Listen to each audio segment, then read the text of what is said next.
So I'm at the Canadian NDT conference in Ottawa with my buddy Ricky Morgan, and we're going to play What's That Weird Thing? So here's our new flaw bars. We've been working with Paul Holloway on this. Each bar has a single flaw, so this we can determine a better characterization, and we have different thicknesses and weld configurations. So now we're going to go over to the Sonotest booth, and we're going to try out one of these flaw bars on the Veo. Normally with a flaw test specimen, you may have, say, 3 or 4 flaws in a 1 foot by 1 foot square weld sample. Once you've tested that, you kind of know where the 3 spots are.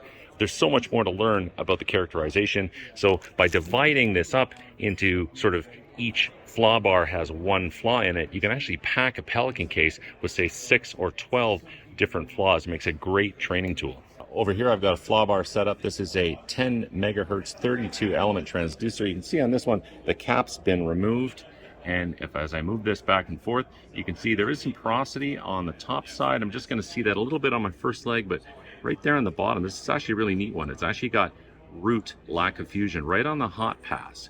We see it here on the first leg and here on the second leg. The neat thing is that right up here we can just barely see some tip diffracted signals. If I move the probe just right and sort of stick the tongue out of the left-hand side of my mouth just on the right spot, you can kind of move these cursors, this one right here, and kind of move it over and do your best to try to pick up the tips. There they are right there. There's one right here, one right here.